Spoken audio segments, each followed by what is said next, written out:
Biyen ketemu kula niku pakaiane linmas. Nganggo pakaian hansip. Lanang. Lah saiki pakaianmu kok iso kaya wong Mesir ngene iki piye ceritane? Salam sik, salam sik. Tes 1 2. Ya Allah, mugi-mugi pinaringan kuat kula Gusti. Ngaturaken wilujeng dalu. Nggih, sugeng dalu. Nggih, leres nek jenengan lujeng nek kula sugeng. Dolan napa menika? Lujeng niku alune ten ngajeng. Nek sugeng niku sune ageng.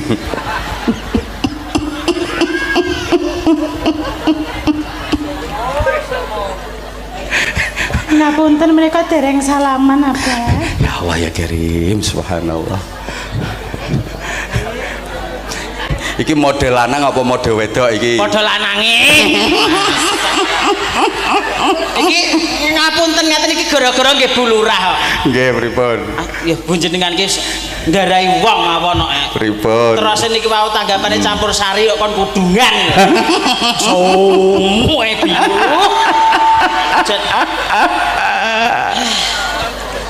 Nuwun sewu Abang. Nggih, sampeyan padha lanange ra apa-apa, Bang. Iya padha lanange.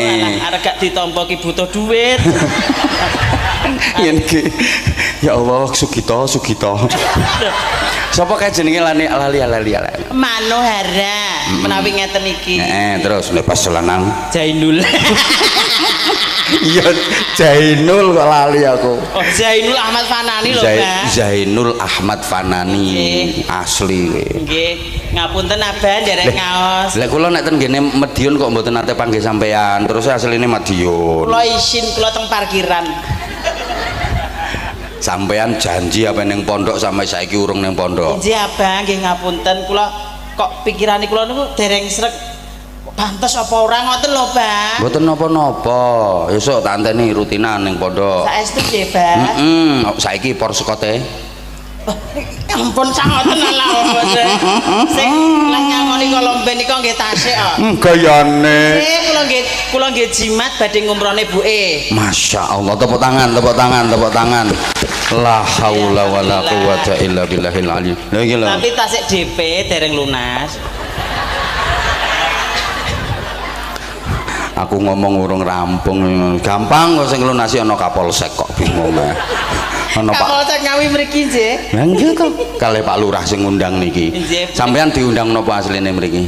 Ngapunten Bapak kali Ibu menika sudah seperti saudara sendiri Abang. Terus menawi kagungan kersa kagem dalem menika nggih sampun ngrawakaken kula kalih kanca-kanca seni sedaya. Masyaallah. Masyaallah. Pun sering nggih mriki Bu Lurah nggih. Lho ya. Terus niki mau kula dek dalu niku ditelepon kali Ibu. Nganu nok, sampeyan iki awas sesuk teko. Macak napa Bu? Alah macak sindene. Acarane napa to Bu? Acarane napa niku jenenge ngirim doa. Lho, ngirim doa kok damel banci kula ki ngoten. Kula lagi isin ta. Mosok ki yo tenanan aku kula nggih ngoten. Ora apa-apa nek kok iringane campur sari lho. Kula nggih mawon wonten iki jiwane campur sari nggih ta. Nggih, ora trimo campur sari yo campur aduk nek sampean iki. Tapi sampean yo ngerti lek nggih. Badene kalih kula ngerti. Nggih kalih Ibu terus disanjangi. Lah mengke kula kenapa Bu? Nggih mengke yo nyanyi kaya biasane to. Lah mengke klambine napa uda. Terus Ibuke. Lah campur sari nggih kan damel kebaya ngoten. Lah mengke wonten Abah Anza kok kula ditimbali to Bu. Mengke mboten dihujat netizen. Ora apa-apa nduk hujatan adalah rezeki terus ngoten. Pokoke atine ditata sing apik, niate ditata sing apik. Salat to? Alhamdulillah salat nek eling. Maksudnya manek pas adzan iku lho Bang. Yo bener wong nek ra eling ra oleh salat. Nggih. Wong nek mendem ra oleh salat. Terus sinten? Kanca kula mendem niku lah kok salat Id. Salat kuwi jenenge salat edan. Lho, saestu niku niki kula mboten nganu mengada-ngada lho nggih kula ngertos ki ambak lho. Nah, terus modele piye nek salat? Niku pas takbiran niku nggih takbir keliling. Iya. Lah kok ki apa to sing mbok ubeng niki? Kula nggih ngoten putihan cah ngoten. Lah kok mbok pas salat lho kok tekluk. Bature mulih kok tasik teng mriku. Oh alah kok kebacut cacah. Kebacut. Lah nggih kula nek janto kaya ngene mbuh ya ngerti agama sak dik-dik. Ngandel aku nggih ngandel. Lah nggih wong kaya ngono kok ya dienggo minum-minuman. Mbok ya aja sesuk lak ya ora apa-apa. Jajal saiki nek bar sami Allahu liman hamidah sesuk nondi maksude? Dalem nek pas sami Allahu liman hamidah maca apa kuwi? Maca apa ya aku ya lali. Mak lah kuwi lho bener caci. Wes saiki nek ngene ae nek pas ngene iki lho pas ngene iki. Maca piye iki? Aku ki kabeh-kabeh kok lali ngono nek wis samur ngene iki. Nek ning omah ki ya eling jane iki. Subhana rabbika. Apa to iki? Aku ki Bu ngeten iki lho Bu kula niku sing mboten nganu perkewuh niku kula niki. Arek gak moro ki kok dulur dhewe, arek moro ki kok butuh duit aku ki. Iki sing no kene mentek-mentek kuwi isine apa kuwi? Watu. Lah sing no kene iki sing diganjelno sing kene iki apa ki? Niki cor-coran beton Abah. Jenengane wae ya tanglet rena-rena. Lah aku ki penasaran. Ngeten iki kula nek napa niku jeneng kepanggih jenengan niku sedaya pun buyar pun lali. Saestu lho. Ya Allah ya Karim. Mbak Mano saiki nembang pepeleng. Nggih. Tembang sing isine pepeleng nggih. Ayo Mas. Bawani riyen, bawane ya lanang wedok. Oh ngoten. Ayo. Bawa sik. Ngeten iki. Nggih. Mengki sarunge pun lali lho nggih. Sing disarungi apane? Lho nek salat nggih sarungan to kaya. Ayo. Sak pinten Mas? Lah sak pinten? Ayo Mas. Rukun Islam.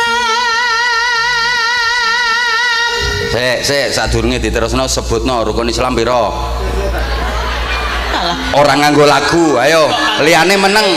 Ayo tak kei dhuwit, meneng liyane meneng. Leh meneng kok, aku kowe wangi tak bagi. 1 Syahadat 2 3 4 poso ki nek sing poso nek sing ora. Puasa. 5 naik haji. Alhamdulillah 10.000. Oh alah. Kere. Rukun Islam ki 5 ke 10.000. Lho berarti sing iki ora arep. Oh lampun sangoten lho, Bang. Mboten sekeco kula niki. Nah, 200. matur sembah nuwun, Bang. Saking Ayo lanjut. Oh, kok kaya anakan lele ya. Akhirnya nek mau nyekel duit kok iso. Ayo. Niki Ayo. Nganu ngapunten, niki saking ngopeni ibu sampai tumut loh. Masya Allah, ibu jenengan. Nggih, pengen semerep abahan saya bedinten nek kula tinggal tanggapan niku nek bubuk mirsani jenengan. Saestu. Ten dalem kalih sapa wae ibuke? Ki Mbak, kalih anak putu. Bapak? Bapak. Mbak sanjang bapak to, Bapak.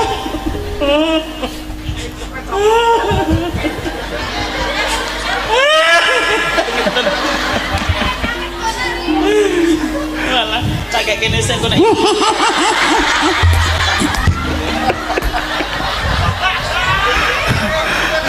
Loh, menika fungsi, Mbak. Mboten hiasan menika fungsi. Nek angsal saweran lebokne mriki nah. Ngoten lho, Pak. Walah apa itu hiburan. Ya Allah, aku sing dhisik wis gak kuat Pak Kapolsek. Ayo lanjut. Niki diterusne lanjut napa, Pak? Nyanyine napa? Lanjut no alam kubur. Kok iso? Kula siap mawon, Pak. Kula pun siap kok. Ayo. Saestu. Nggih, nyanyine niku. Ayo.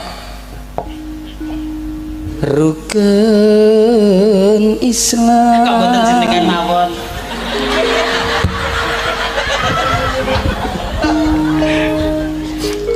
Kang 50 swara lanang Pak Lurah.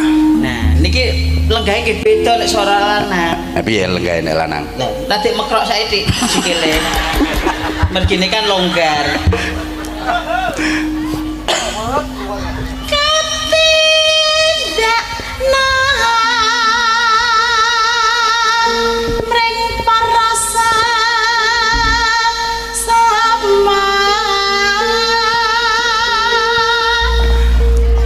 aja pada ditinggalke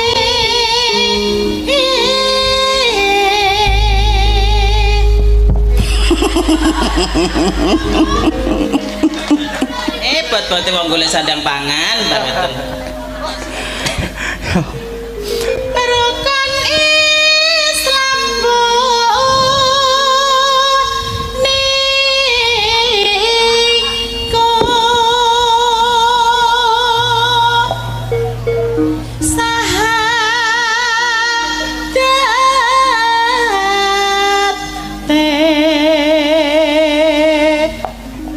kang angka siji asline ya kuwi suarane. Kula dhewe nggih bingung. Kula niki masane no ketoke ceria ngeten iki nek teng dalem pas adus niku kula lara ati, Bah. Paling lara ati nek pas ketok apa? Tuh, kan teng kamar mandi kan wonten kaca to, Bah. Selain untuk membersihkan diri mana yang belum bersih juga nggih saged ngocok. Kula nek matur atur ya Allah ternyata cantik sekali wajah aku gitu sambil nyanyi-nyanyi gitu. Oh alah basa mengisor-ngisor gitu ngisor kok nelongso. Kok ra padha karo kancane. Astagfirullahaladzim. Banget tenul Jainul. Tapi nggih sedaya disyukuri nggih, Pak. Wes disyukuri. Najan kaya ngene cukup nggih. Napa kebutuhan sehari-hari halal. Ngeten iki halal napa haram to, Pak? Wis to nek tembang-tembange tutokno sik. Oh ngoten. Engko tak dudohno engko, Ayo. Kang angka loro Sing haram iki korupsi, nyolong, bareng kae lho. Saman kan ora nyolong to? Mboten. Jane nek dindung jane ya ora. Ora dindung.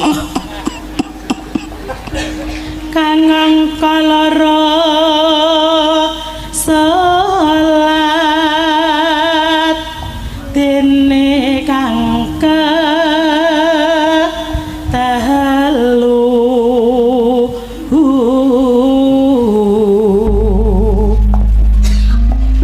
Ramadan nindakno poso papat zakat ping 5 ngibadah haji rukun Islam sampurna.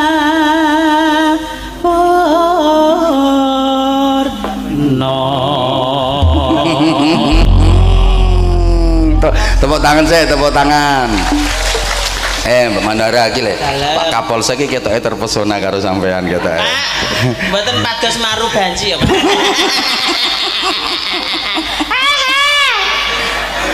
Malah ngene iki nek ning omah ki bal-balan lho, Pak. Lho saestu lho, Mbah, ngene iki nek alah golek dhuwit ya syukur ngeten iki lho, Mbah. Nggih ngrias dekor teng dalem. Pak Lurah onde pipis ngenten Pak Lurah. Padahal Pak Lurah pun biasa mirsani kula lho. Ora trimo mirsani tok nek Pak Lurah jenengan kan jenengan wis sering mrene to? Nggih alhamdulillah sampun. Pak Lurah masyaallah nggih. Nggih ngopeni tiyang kados kula ngeten iki nggih. Pak Edi pripun? Pak Edi disiapi kerangkeng dhewe. Lho mau nggih ngoten lho. Kula mriki wau kan ditutne banser linmas ngoten to. Cah cilik-cilik niku bodho sorak lho. Mriyen saya. Iki lho bancine kecekel, bancine kecekel.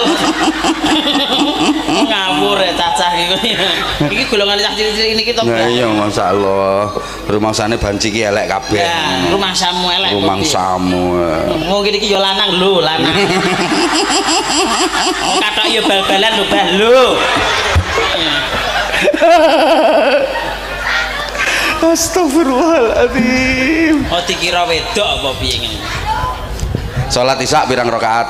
4. Maghrib 3. subuh 2. maghrib 3. kalau 5 kali 5 waktu sholat jumlah rakaatnya berapa?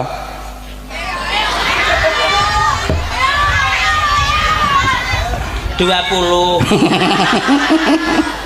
Kowe ngitung kowe sing tenanan. 20 lho Bang, lah pinten to Bang ngapunten. Lah coba dihitung.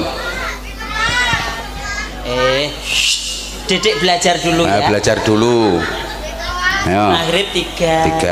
Subuh 2. Piro? 5. Terus. Isya 4. Piro? 9. Asyar 4. Piro? 13. Duhur ki aku tak ra tau iki. Salat, pokoknya piye-piye salat. Nggih, Bah, menawi eling. Lah kita nek lali kan mboten to, Bah. Terus lah bingung aku ya. Ayo gendang, ayo tembang, ayo tembang nih. Ayo.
Muga-muga iso nglakoni sing sampeyan lagokno kuwi. Amin, sih, Pak. Kan sedelok kasamen ape mati to. Wedi aku. Nggih, Pak, pun siap kok, Gen. Lah nggih. Tapi kula wedine niku setunggal, Pak. Napa sing diwedeni? Nek mati niku nek ditangkleti kula wedi. Terus Nggih tangkleti. Heeh. Umpama cara ditakoni piye? Kowe iki lanang apa wedok? Jawabane piye? Kula mboten kula jawab. Terus langsung disuduhno. Kula nyinden. Ora iso nek wis ngono kuwi. Mboten saged nggih, Pak. Ora iso. Oh nggih. Sampean ki statuse ya Jainul. Lanang. Mulane sing dilagokne kuwi mau pitutur. Muga-muga iso nglakoni kanthi istiqomah. Syukur-syukur iso berjamaah. Heeh, wis matur suwun, Mbak. Mbak Jainul apa Manuhara? Manut. Masa ngene iki ra ono sing nyawer Pak Kapolsek, Pak Dewan. Mboten sangu, Bah. Pak Kapolsek mboten sangu. Wis gak apa-apa engko ae. Nggih. Wis Usah repot-repot, Pak. mboten saya repot. Mangke ditutukne selawatan kalih niki terusne. Kula nyuwun pangapunten nggih soalé wis jam 11 kula kedah geser ten kene Pangkur. Kei sing bathik iki iki mau cilik ora sedeng mau bokonge samono gedene. Iki cepotan kok, Bah. Niki nggih nyeneng nih. Sok maneh ketemu aku, Mbak. Nggih, matur sembah nuwun. Jainul Mano. Sembah nuwun, Mas. Kuwi ana gambare fotoku apa ora kuwi? Nggih, wonten. Anja series kuwi. Ayo kata-kata ayo kata-kata. Non? Kata-kata. Sarung mangga punyanya Aba Ansa, gondal gandul. Nggih ta? Gak bener kuwi. Pripot apa? Lho sarung mangga punyanya Abah Anja gandul-gandul kuwi. Maksudnya manggane niki sing gandul-gandul ngoten lho, Pak. Baleni sarung mangga. Ayo. Sarung ngeten mawon. Ah piye ayo. Ansa series sarung